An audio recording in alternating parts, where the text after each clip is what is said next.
I'm Chris Lawrence with your top stories in North Texas. A community is mourning Private Isabella Gonzalez, a young soldier killed in an Iranian airstrike. Brittany Costello shares more of her life in Carrollton and what Private Gonzalez meant to those who loved her. Private Isabella Gonzalez of Carrollton is one of 2 U.S. service members killed in action over the weekend. The U.S. Defense Department says it was the result of an Iranian missile and drone strike at an airbase in Jordan. We feel very badly, but you know, those great people, those great patriots were out there fighting that Iran cannot have a nuclear weapon. Tributes are pouring in. The city of Carrollton says Gonzalez will be remembered as a national hero. Governor Greg Abbott wrote on Facebook saying her courage and sacrifice represent the very best of Texas.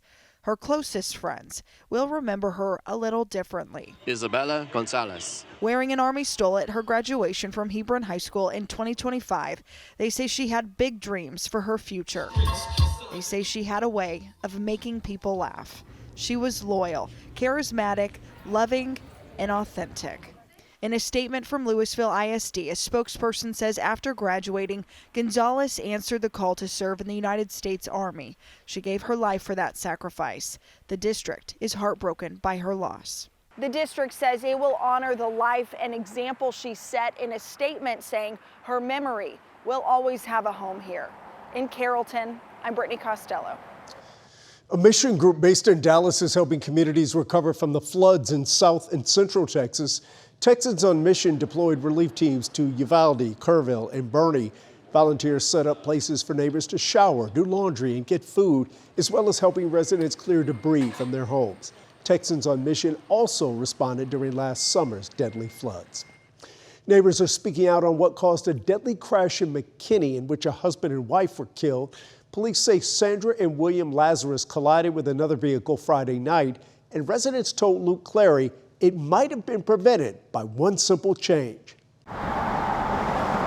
Custer Road still bears the marks of Friday night's deadly crash. McKinney police say the crash killed Sandy and William Lazarus at the scene. It happened just after 6. The driver and passengers in that orange BMW went to the hospital. Witnesses say Sandy and William were pulling into the neighborhood when they were T-boned.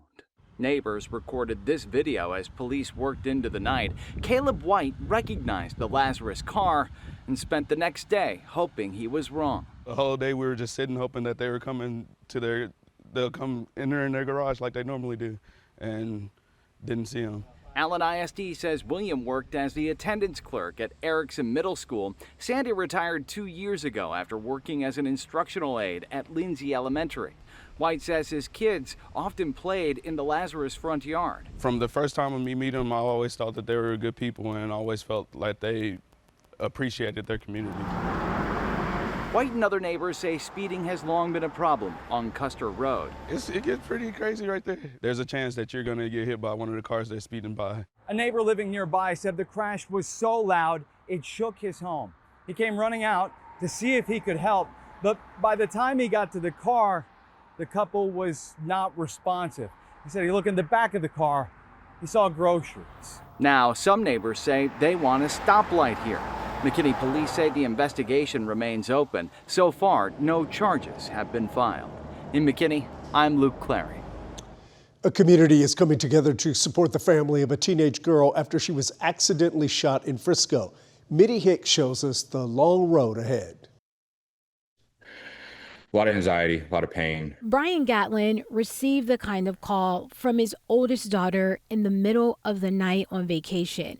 That should only be in nightmares. Keegan had been at another residence where she was struck in the face by a bullet that was discharged from a firearm. This family's new reality: tears, hospital stays, and no sleep as they watch the unimaginable for their youngest daughter and baby sister, Keegan Gatlin. She's having to have complete reconstruction of her lower jaw. First surgery was successful. Doctors tell the family to expect at least 2 years of recovery to get her muscles working again and to eat solid foods. But this is just the beginning. And the hardest part? Watching your kid lay there and just being helpless and not being able to just pick her up and tell her it's going to be okay. Tears from a man who people call Coach Bryant. He spent years pouring into young people and the community through volleyball. And now they're setting him up with an assist.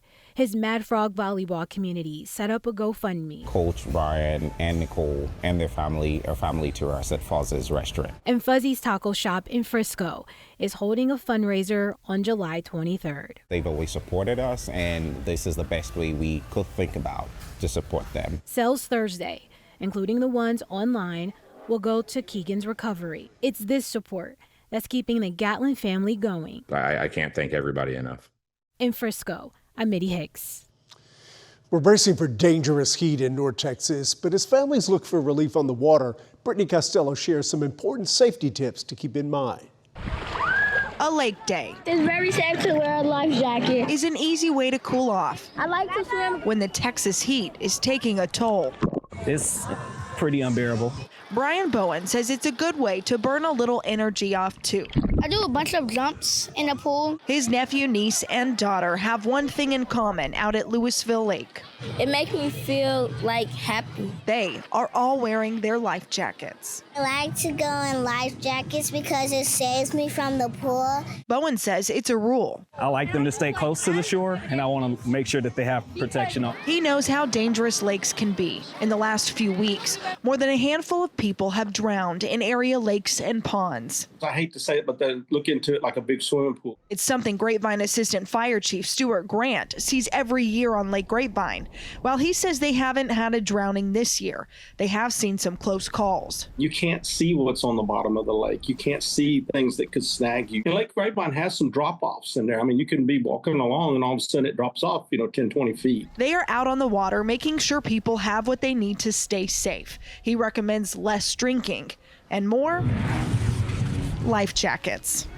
7-year-old Keenan Kasimoglu found these day-use jackets on Little Elm Beach. It's so relaxing with a life jacket. It carry you on water and you don't have to paddle with your hands. He says staying safe should be a no-brainer. I think they should wear a life jacket because if they wear a life jacket, they will be safe in the water. In DFW, I'm Brittany Costello. Yeah, don't leave shore without one. And those are your headlines from North Texas.